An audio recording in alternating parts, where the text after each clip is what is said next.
Are you a high school senior or junior looking to get recruited to play football in college? Are you having trouble getting the attention of some of these D1, D2, or D3 programs around your area? Well, we have the answers to all your questions. That's Premier Football Consulting, the leading football recruiting consulting company in the country. Nico Pappas and his crew of 11 former college coaches and players have helped thousands of student athletes in their football recruiting process over the past few years. At the end of our show, we will give you Nico's contact information for a free 15-minute consulting. Now, cue the music.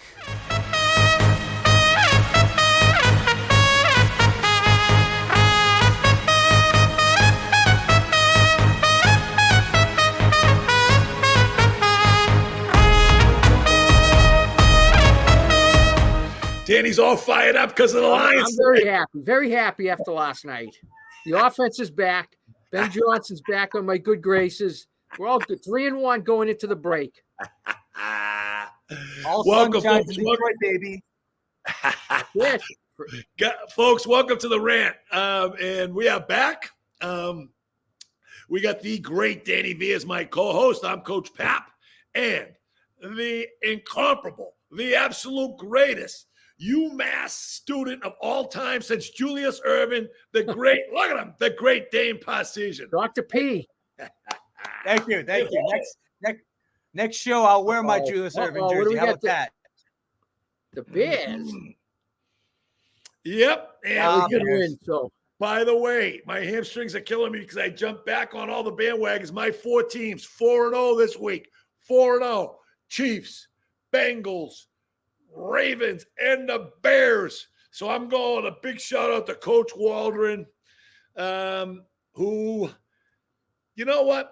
Let me tell you about Shane Waldron. Shane Waldron played for me at Tufts in between a couple of pro gigs, actually coached the BB&N for me, like literally the greatest guy of all time. Goes out to L.A., coaches Jared Goff into the Super Bowl. Then he goes to Seattle and resurrects Geno Smith. And all of a sudden they give him some nutty rookie. And all of a sudden they say he can't coach anymore. Well, you know what? He's coaching back again. So shout out to Shane Waldron to start this baby off. So you started with the rave before the rant, before the MIAA stuff. I'm ranting before just because I'm too fired up for today. And we got how many? Let me tell you something. Yes, never doubt Danny V. I said, Dan, who are you going to get for a guest? He goes, I'll get a Hall of Famer. I'll get an NFL Hall of Famer. We expect no less, right, Dane? Absolutely, man. I mean, not just a Hall of Famer in the NFL and in college football and the Patriots Hall of Fame. I mean, absolutely nuts resume for our guests. We got Andre Tippett today, guys. So, anyways, that being said, Dame, take us off. Where are we going? Let's go. All right, ladies and gentlemen, if you know the show, you know how we like to open up this show. We like to talk about homegrown football. Let's talk about the MIAA. Let's start it off, boys. How was the week, Danny? Well, I mean, it's certainly the big boys got the prime attention Friday night. Zavarian went out to Springfield Central, got out to the early lead, and then I guess they took a siesta or whatever. But Springfield, weathered the early storm. 4 unanswered touchdowns, wound up beating Zavarian 28-20. I mean, certainly a great win for Springfield. It's a team that people have kind of like they didn't win it last year, lost to Zavarian in the playoffs. So this was probably a little bit of a redemption game for Springfield. And also, I know we joked around this week about the Catholic domination, but I think Springfield's going to have something to say about this before it's all said and done. They're a very talented team, and they showed it. And we'll talk the Catholic stuff in a second and everything else, but Springfield a little bit different out there now. Again, they're playing with some guys from out of state and stuff, so I don't know. I don't know what's going on with them. But, God bless them. I mean, I went to school out in Western Mass, and they've done a great job of putting things together, but it appears to me a little bit like an all-star team. That being said, they've done a great job. And they're going to be a force to be reckoned with. Division I, correct, Danny? The Division I, right? Division I. I mean, I think we look a lot of times at a Springfield. You look at a Zavarian. You look at the Prep. BC High's much better, but some of the Bay State League is having a nice little revival. Weymouth's having a good year. Needham another good season. Natick has bounced back nicely. Great win over Milford last weekend. And, going down a little bit in the divisions, Wellesley's been solid in Division II, and Milton's the defending Division III state champion. So you've seen, a lot of the public school talk is a lot of times centered around the Hawk and maybe the Merrimack Valley. But the Bay State Conference is, bouncing back very nice. Nice revival. A big one this week. Milton at Weymouth. That's going to be a big one. Huge game. You're talking Needham. I mean, we've already talked about Ada Williams being fantastic. One of the best linemen in the state is Charlie Simeone, who plays over. He's a Holy Cross commit. He does a great job. I mean, those guys do a fantastic job. Yeah, they get another kid, McDonald, I think, is going to he's going to Army, I believe. McDonald's going to Army. Yeah. So they got 3 Division I guys over at Needham, and pretty good. It's pretty good because, again, when we talk about private schools and so on and so forth, Needham and Wellesley, those places lose, usually use a ton of kids. But it seems like some of those guys staying home. I'll tell you who, again, Brian Lee, I coached against his dad. I mean, it was the general was hilarious. That guy was a wild man. He was great. But I'll tell you, he's been a hell of a job. And Drew LaPlante, have you got a chance to see him play at all? He's just a good high school player. Dude, he is just a good high school player. He's fantastic. I love it. I love what he does. So and again, we're going to talk like a little Catholic stuff in a second, but those 2 teams, King Philip and Needham, I think, are going to be teams that really reckon with public schools as we move forward. Right. But, we talked a little off camera, guys, stuff like that. Maybe it's too early to bring this thing up, but, I talked to all my Boston friends and everything else. Even 3 weeks into this season, guys are dreading the fact that in the playoffs, they're going to have to play Catholic teams. Okay. And listen, let's take our hat off to the Catholic Conference. Yeah.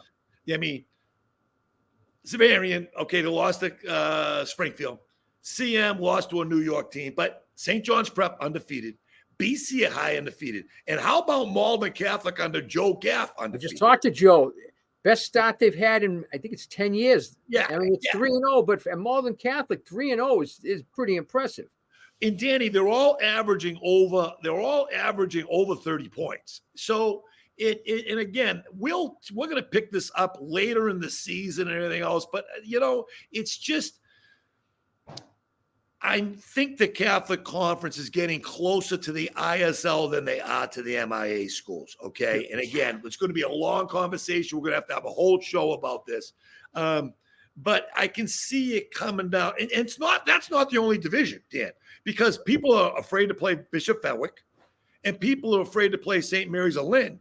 And actually Fian's having a hell of a year too. Yeah, so, I mean, it's just kind of, they're on a different enrollment schedule. I don't know. I like joking. I've gone on Twitter, and one time I threw a comment out a couple of years ago that drove everyone crazy. It said the Catholics are only a problem when they win. And people got all bent out of shape. And then I pointed to Division II. I said, for 2 years, Catholic Memorial was, the Armageddon. You got to get rid of them. You got to get rid of them. Last year, we heard nothing about them. Did it have something to do with the fact that Marshfield scored 50? Wait, Marshfield just scored again. That Marshfield put 50 points on him in the playoffs. So you didn't hear anything about CM being bad. Yeah. But to the main point, it is tough to compete. I mean, it's they do have an advantage. People can say what they want. There is certainly a built-in advantage. And we'll talk about it, Danny, as we get further on. And like I said, I'd like to get some ISL guys on. I'd like to get some public school guys on. And I'd like to get a couple Catholic Conference guys on and just kind of bat it around. But you know what? Reality is this, and I don't want to spend any more time on this. The ISL has changed the last 20 years. The Catholic Conference has changed the last 20 years. And because of that, unfortunately, the public schools have changed. Okay? Correct. And I'm going to throw one other crazy thing at you guys. You know who has been dominant? The Commonwealth Conference.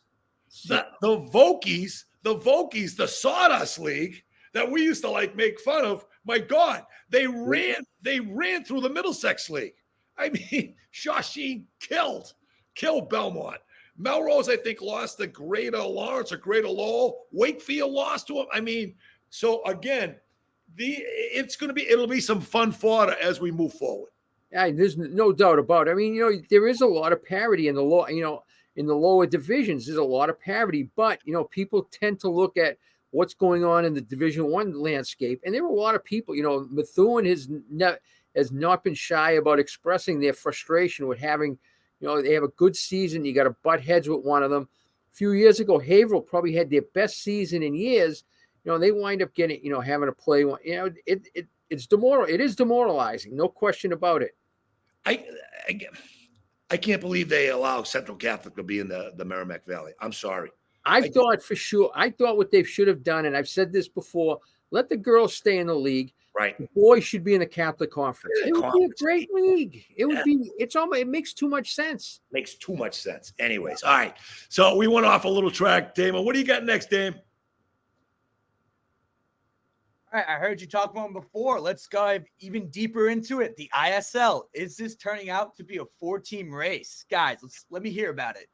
I think, Dame, honestly, I think after 2 games, this is crazy. But again, remember, what we're 2 games, a quarter of a season. That's got to change. Yeah, 8 games is crazy.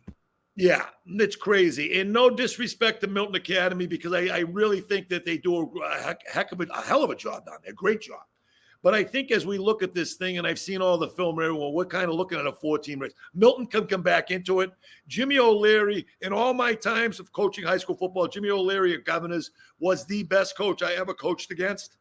But I think it's really coming down to BB&N, Belmont Hill, Tabor, and then I think St. Sebastian's really got a shot. Well, this would be good. This could be this might be the game of the weekend in the ISL. St. Seb's at Milton.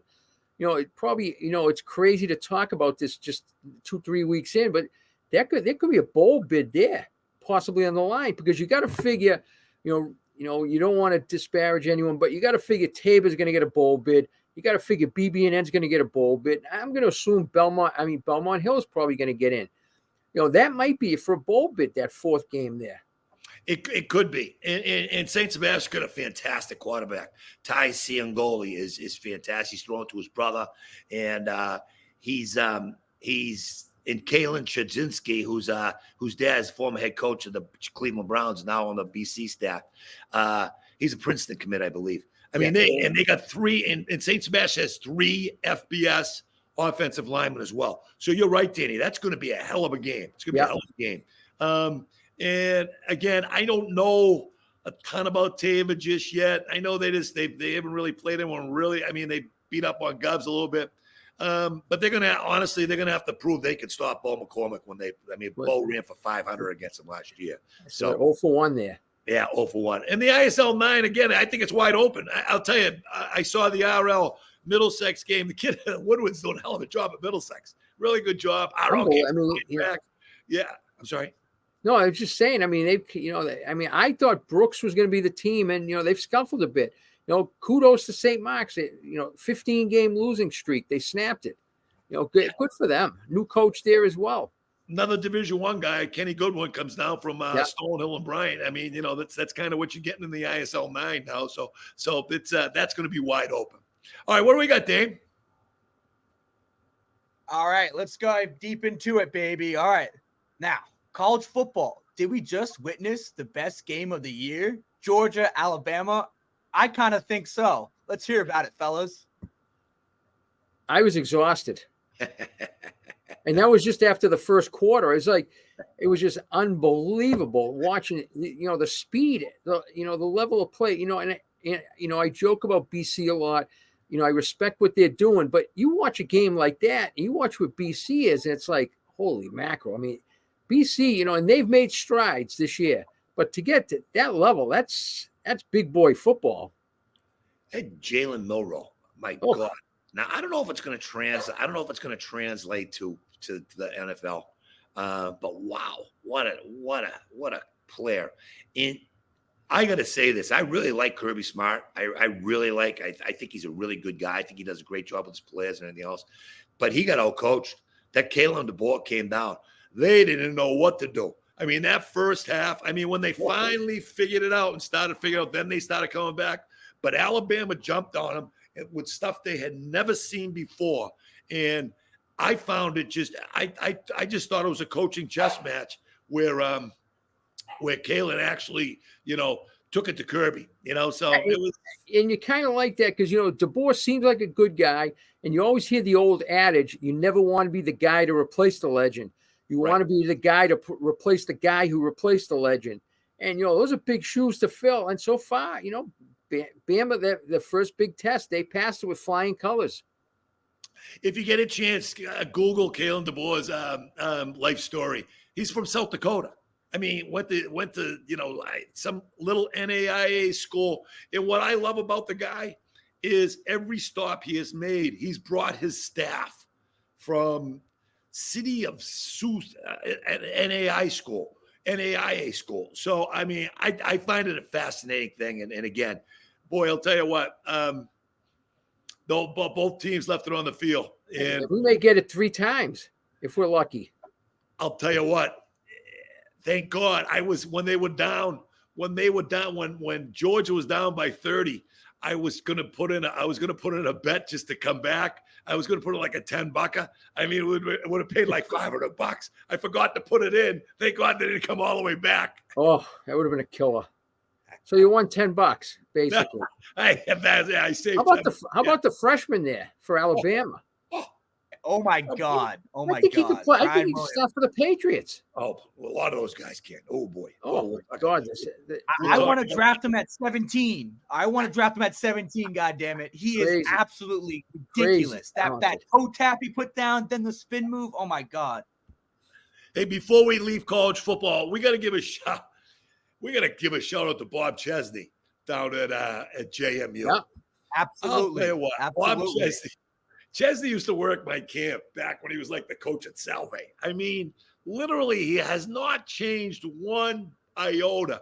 I mean, I just couldn't be any happier. You want to talk about good things happen to good guys. I'm really happy for Bob. I mean, unbelievable. And it might be a one and done with him. It could be. I mean, his stock is very, very high right now. And good guys who do well. Yeah. Yeah, and if he goes, he's going to bring the Holy Cross quarterback who got screwed by UNLV in the NIL deal.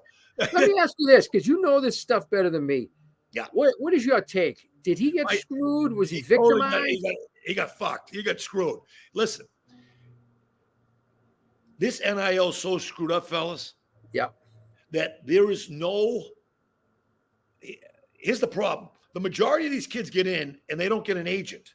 Because they don't think they need an agent. Right. And every single one of these deals with the colleges are totally different. For example, University of Utah gives every guy in the team trucks last year. Every guy. I mean, we all saw on TV, they're all running, they got their trucks. They didn't insure them. They didn't register them. They didn't pay the taxes on them, and they were leased. I mean, it was a total mess. I mean, so what happened with Schlucker, I know for a fact, he went out there, he got a verbal, he fell in love with the place, and they just sold him a bill of goods. This kid, from all accounts, is literally the greatest kid of all time. And the reason he left before the 4th game is because if he stepped foot on the field, he would have lost his red shirt. That eligibility, that's right. Yes. So now he will be either at JMU with Chesney, but I don't think they can pay him. He might be at Michigan next year for $2 million. Portnoy's going to pay $3 million. I mean, so that's crazy, huh? But Danny, this is how crazy, and Dame, it's so crazy.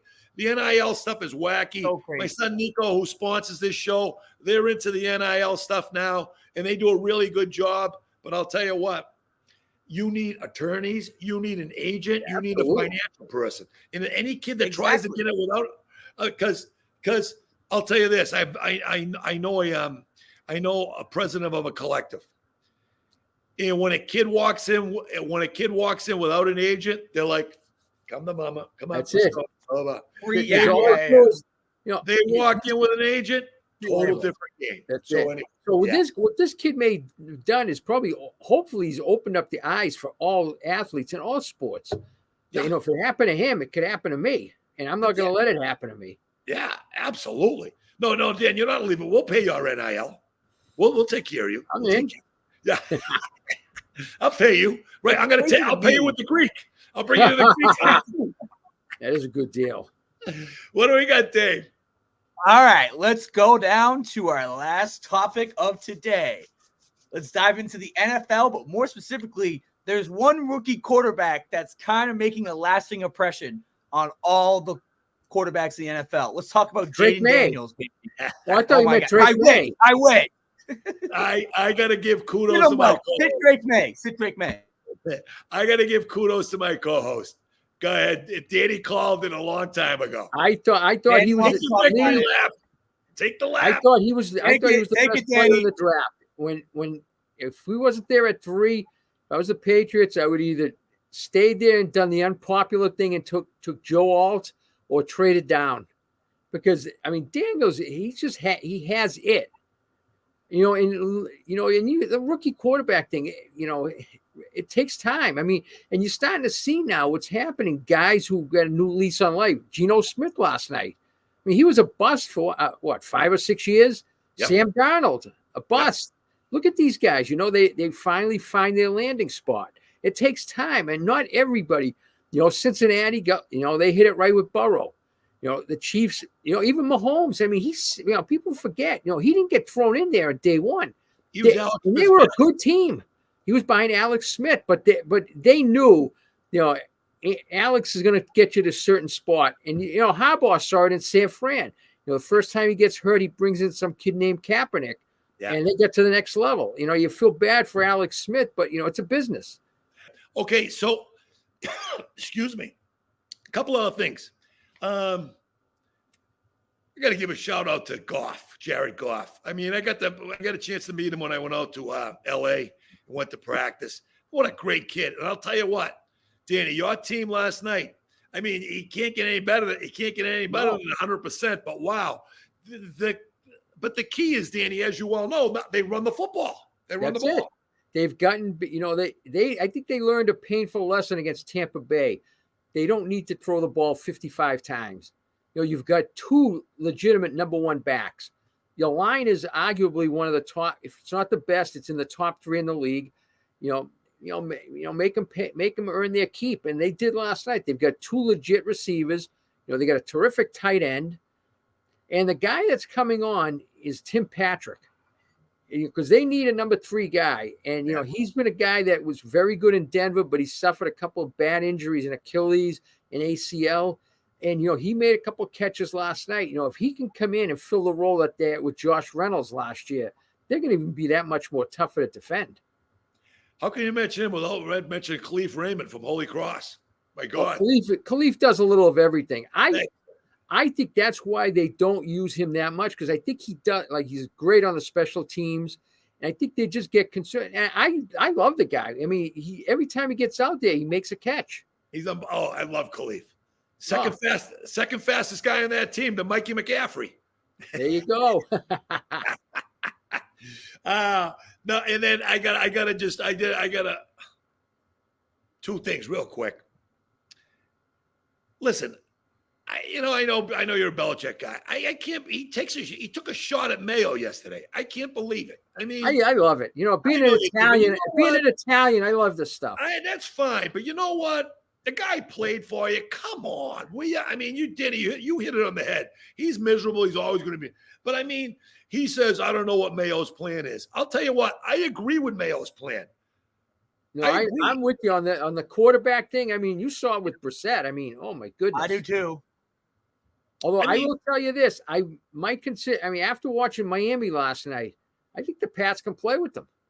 Oh, yeah. Oh, no, the Pats can play with them. Pats can play with the Jets, too, by the way. I mean, this is a bad team. What concerns me is that Jets defense is just so if the Jets can score 7 points, the Pats are screwed. I think, I think if the Patriots, honestly, I mean, listen, I think they're awful. And unfortunately, I'm rooting for them. But I really want them to come in last place to get a great pick again. But I'll tell you what, keeping Drake May on the bench is the right thing to do. I agree. Imagine putting that kid in and getting the shit beat out of him. Oh, I just can't imagine. But to your point about Miami last night, you know what? What's McDaniels doing? I mean, come on. You've got a guy you got off the street. Can't you pare this thing down? He's the nutty professor. He's the Yale guy. He's got a huge ego. Give me a break, will you? Pare the thing down, get in an I formation, run power, run ISO, run toss, run counter, run play action, score 13 points, and win the game. Exactly. But no, he's going to be throwing fucking bubble screens and this. Crazy, drive me nuts. Anyways. You got Tua, who's clearly a number one, but he's also injury prone. Oh, How yeah. do you go into the season with Skylar Thompson as your backup? There's guys out there. Even Ryan Tannehill would have been an upgrade over this. Flacco. I mean, listen, Danny, you know what? Tua's nickname on the inside of the NFL was the potato chip. I mean, he just crumbles. He's a great kid, don't get me wrong. Yeah. But you know he's going to get hurt. You know it. I mean, at this point, if I'm him, the way he play, if I get dinged a couple times like that, I'm going to find Ricky Henderson or someone. Hey, teach me how to slide. Right. I mean, he just doesn't know how to get down. Yeah, he's a fantastic. Opens himself up for hits. Yeah. Well, listen, I think we're ready to bring in our Hall of Fame guest, Dave. I agree. I agree. I'm very excited. How could I not be excited? Ladies and gentlemen, please let me introduce 5-time Pro Bowler, 2-time All-Pro, 1981 All-American from Iowa, played 11 years with the New England Patriots, a member of the Patriots Hall of Fame, a member of the College Football Hall of Fame, and a member of the NFL Hall of Fame. Ladies and gentlemen, Andre Tippett, baby. What's happening? What a greeting, huh? Hey, I know, they it's didn't pretty say cool. Andre. They didn't say black belt. That's what I wanted to hear. Part. How are you, Andre? Right. I'm doing well. How you doing, Danny? I'm doing good. Coach doing Pat. good. Thanks a lot for coming on. A couple of things, a lot of what we do is high schools, and you've gotten into the high school gig. And what I'd like to know is you've been for many years, you've presented the Patriots High School Coach of the Week. How did that get started, and how did you get involved in that? Well, when I actually moved away from pro personnel and got involved with community affairs, one of the initiatives was youth football, specifically high school football. And I noticed we had a Coach of the Week, Coach of the Year award that we had been doing. And I basically took over it and made it my little pet peeve, and been running with it ever since. It for me, and I say this to every school that I visit, to all the teams, high school football is that foundation that no matter what you do in life from there after you leave, you're pretty much set on a foundation, work ethic, teamwork, understanding the importance of grit and resiliency, all of those things that you do to play the game every week. And all of that stuff, I tell the young kids, this all coincide with real life and the workforce.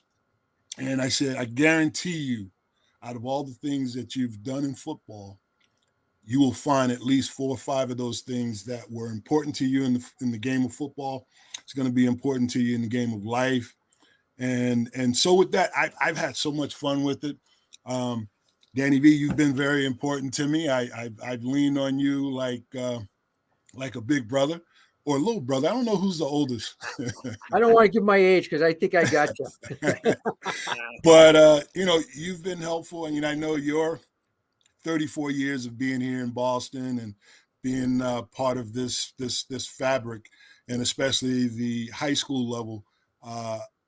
I believe in everything that you do and what you're trying to do, and the messages that you send out weekly in your reports and the acknowledgement, and getting all the high school athletes the recognition is so cool.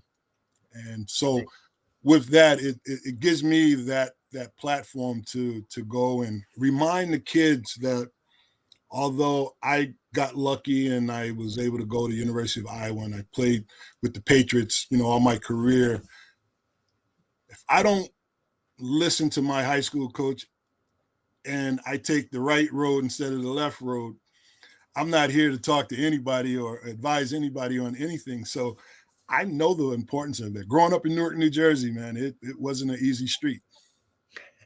Now you had your own personal great thrill on the high school front.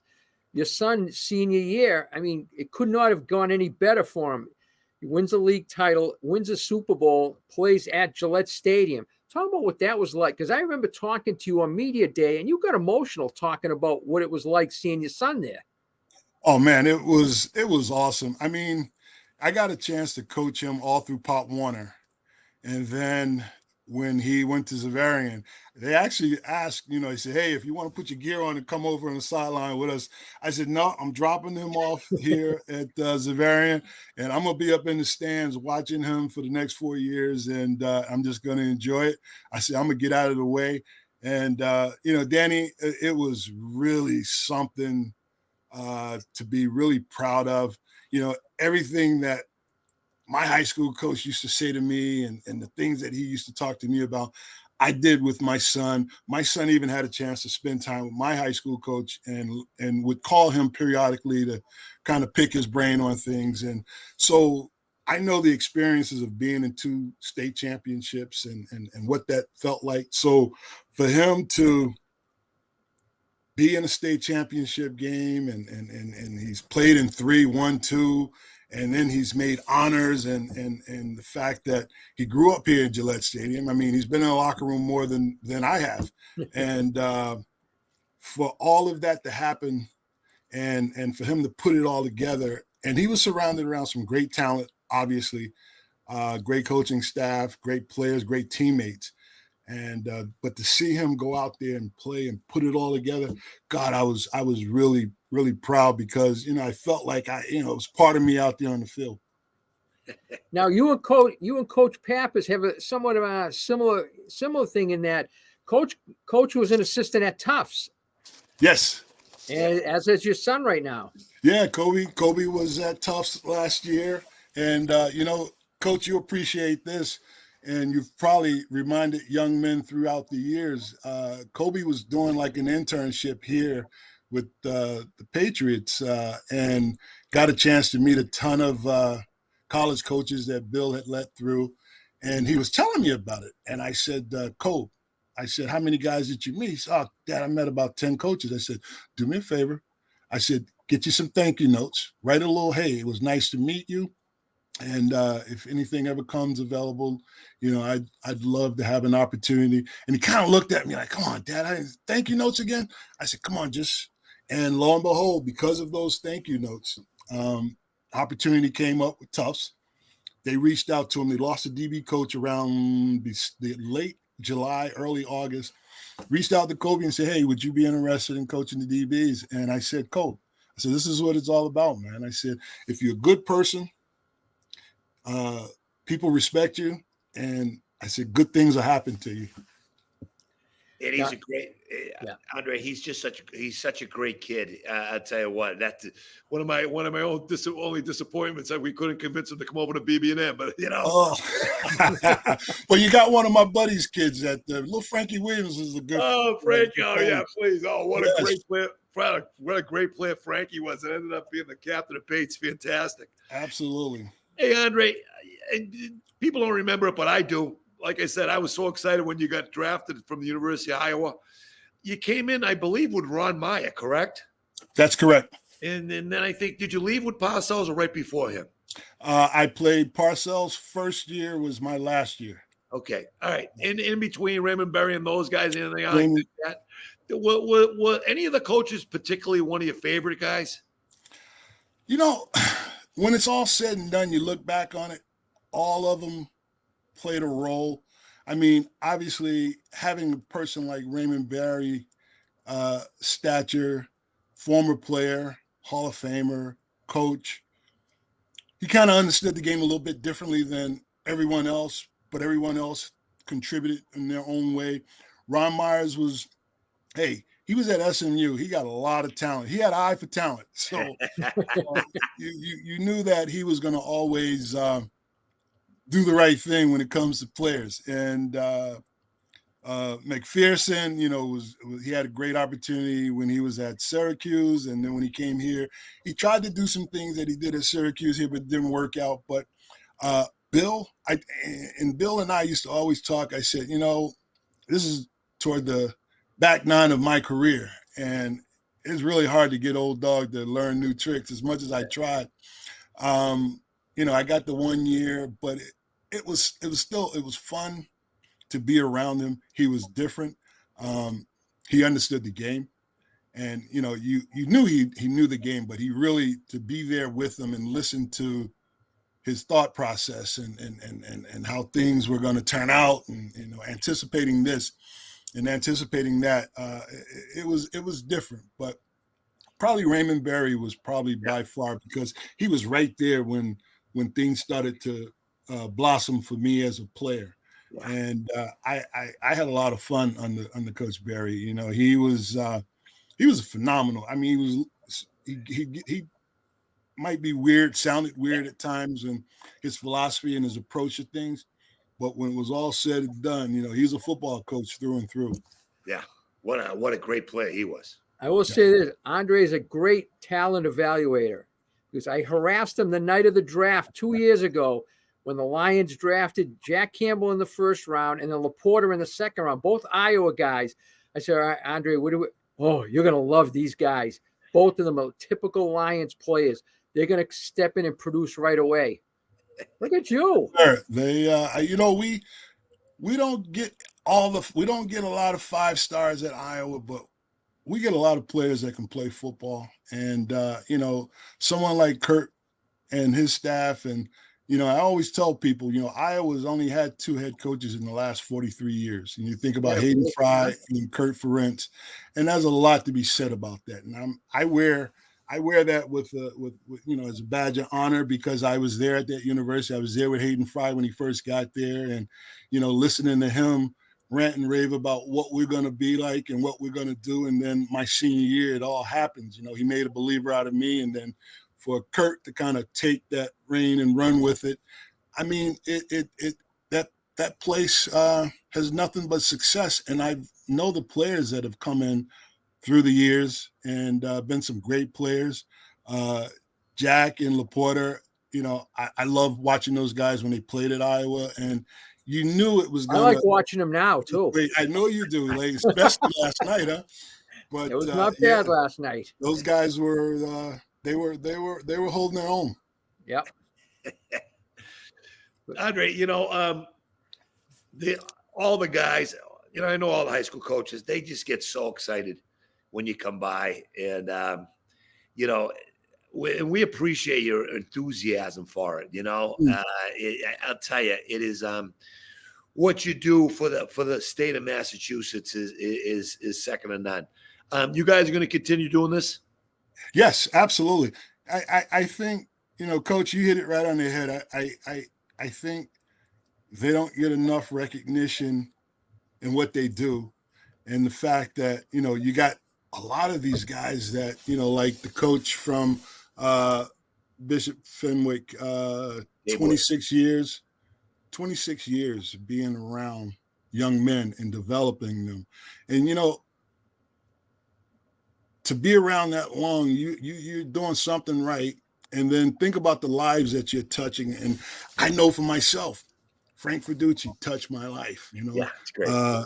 He made me want to go through a glass window for him. He made me be conscious of my family name, the community I come from. Don't embarrass me. I used to hear those things, and it's like play like a winner. And I was telling the kids at Natick today. I just left Natick and doing Coach of the Week. I remember my first state championship ring, and the thing that stood out on the state championship ring was the 3 words that were on there: pride, character, and desire. I didn't know anything about that until I read that, and then I looked at it, studied it some more, and I said, you know what? That is who I am, and that's what I'm going to do to represent where I came from and how I play and perform on the field. And to this day, I still, I joke with my son Kobe about it: pride, desire, character. And you got to have those 3 things. You can't have one without the other. And these high school coaches here in Massachusetts, and the ones that are on these lists that are growing, these 200 wins and 300 wins and stuff like that. They all have that pride, character, desire to do great things and to shape young men. And, I'm sure just like I do, these guys look back 20 years from now, 10 years from now, 5 years from now, and the experience that they had and the guidance that they got has been key. I think when you use those 3 words, I can equate it to what you do every week, because I can attest to this. This is not a job for Andre. He does this because he really cares. He's very passionate about making sure he does it the right way. And schools appreciate when you go out there, because they know you're going out there because you care. And I think a lot of people need to know that, and you should be applauded for that. I appreciate it, Danny. I enjoy it. I'm glad I've gotten an opportunity here with the Patriots. I've been here at the Patriots 43 years now, and people keep saying, no way you've been here that long. I said, yeah, 43 years. And the craft obviously has given me the ability and the opportunity to obviously promote our organization, our foundation, and the things that we do. But it also gives me that opportunity to go out and say thank you to the high school programs and the people that are involved with youth sports, and to just say thank you, because it's getting tougher, and God forbid we don't ever lose this game, because it's an important game. And I tell the kids, not everybody can play it, because if they did, there'd be more than 60, 70, 80 guys out on the football squad. You'd have a big squad of players. It takes a special kind of person to play it, and then it takes a special kind of person to coach it and to guide these young men. So I'm excited. Well, we appreciate you, buddy. We appreciate you Thank being you the so much. ambassador with the ambassador. We appreciate you coming on with us. I'll tell you what, you're just there's not many guys in New England, Massachusetts, or Boston that are more respected than Andre Tippett. You are the absolute greatest, my friend. And I appreciate it. thank you so much. Now listen. Thank you so much. And listen, if Danny gets out of line, right? Andre need can handle me. He doesn't have to. He doesn't need any help. you're gonna have to come in and give him a roundhouse kick, one of those black belt roundhouse kicks. I have to sneak up on him. Hey, just keep sending Iowa guys to the Lions. I'll be happy. Absolutely. Thank you so much, my friend. Thank you, guys. I appreciate you guys having me on the show, and I wish you guys the very best of luck with this podcast. You guys are great. You're funny, and I wish you all the best. Thanks, Take care now. Take care. Thank you, guys. See you soon. Bye now. Bye-bye. Thank you. How great is Andre Tippett? He's What great. a great guest. What a great guest. I was not kissing his ass. Believe me. You were not. He calls me a lot, and he really cares about this, because it means a lot for him to get the right coach every week. This is not, I got to go out here, I got to go out there, and that's not him. He really cares, and it means a lot to him to go out there. And I'm sure the coaches, probably more than the players, because the more of the coaches remember seeing him play. So it's probably a bigger thrill for them. Coaches love it. And I'll tell you what, Danny, and again, you know what? He's a pillar of the community. And what a great dad. I remember that Zavarian came over to we had a game scrimmage with those guys. He came over, and he was just Kobe's a great kid. And Andre was great with all the other parents and stuff like that. I mean, just perfect. Well, you did good, buddy. I'll tell you what, you got us a Hall of Fame in the first time. Let's go. Not bad. Not bad. Well, let's keep it up. There you go. We're going to go to some, we go in shout outs, Dave, all right? Yeah, let's go to shout outs, baby. I'm ready. The Heisman is usually given out in December. I say, screw that. Let's just end it right here today. The Otani of college football should already clinched it in my eyes. Travis Hunter is unbelievable. It's one thing. There are a lot of teams that have a good wide receiver. There are a lot of teams that have a good defensive back. This guy is a stud on both sides of the ball. Never comes out. He plays hard. He's an unbelievable talent. I just love watching him. Yeah, listen, I think the kid's fantastic. obviously when voting happens, it becomes that word political. I'm not sure that Dion being his coach is going to hurt him. Jalen Milrose, again, I mean, if Alabama keeps on doing what they're doing, I'm not disagreeing with you, Dan. No. I mean, it's not. It's you're, like you said, they're playing a tougher schedule, more high profile. Yeah. But as far as two-way players, I mean, he's done it better. He's done it better than Woods. Charles Woodson did it. Charles Woodson was unbelievable. I mean, absolutely. And Woodson won the Heisman, correct? I think he did. Woodson was probably a better defensive back, but he was nowhere near the receiver. This kid, not even close. This kid is great. And like I said, I mean, I think the Dion thing could hurt him, but I'm with you. You may be right there. Yeah. All right, my shout out goes to, and I mean, I don't want to give away. I don't want to be applauding other podcasts, but I'll tell you, my shout out goes to Julian Edelman on Games with Names. I really enjoy it, but if you guys get a chance, the Billy O'Brien one is fantastic. My favorite episode. Oh yeah, I mean, he's had Ernie Adams on, which is hilarious. Ernie Adams, one strange astronaut. I mean, wow. I mean, he's had on Matt Light. He's had some great ones, but the Billy O one is just phenomenal. And it's not only Billy O tells great stories, but he gives great insight. The great insight of what it was like coaching at the Patriots. And there was some real humor and stuff like that. So, I mean, that would be my shout out this week. Like I said, you know what? It's great for a long ride. It's great for a treadmill thing. You know what? That's after they watch us, though. That's not true. All right, we got to rant a little bit before we go, Dan. I just can't believe I watched the Eagles play. That team has a lot of talent, and it's almost like they don't know what they're doing. And at some point, Nick Sirianni has got to be held accountable for this. I mean, he just looks like he's lost out there. And you can see the players are starting to get irritated. They're tuning him out. It's just, I mean, how you're losing games. They have no, you're playing Tampa Bay this week. This is the team that embarrassed you in the playoffs last year. Show some fucking pride. Oh my God. They got pasted again. Danny, do you know, and I just heard the stat, they're 3-10 in their last 13 games? Yeah, they were 10-1. And then all of a sudden, I thought at 10-1, I'm like, there's no way he's going to beat this team. I think he's a clown.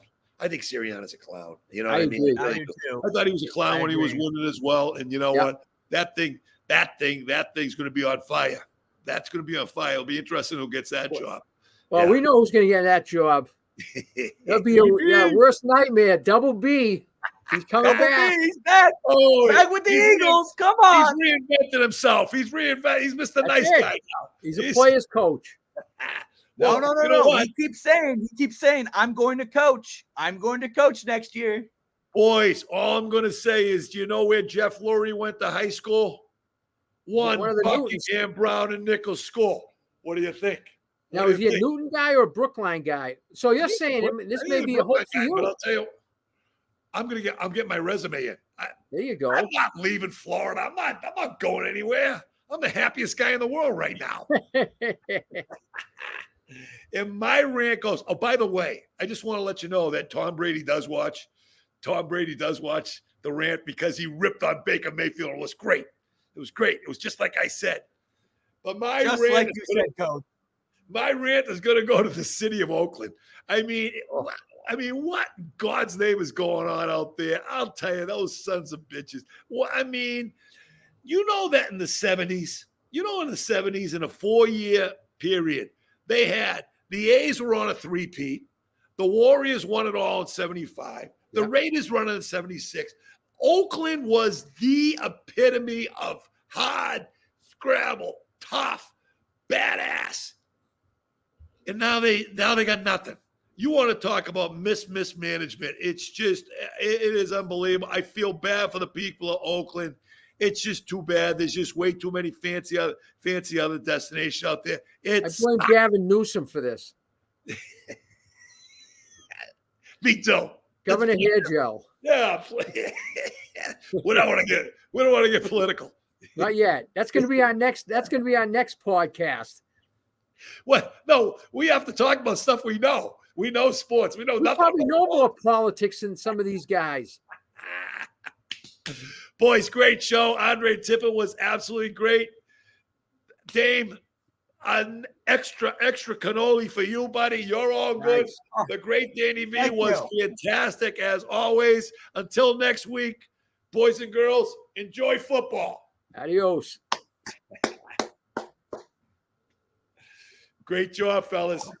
Have you guys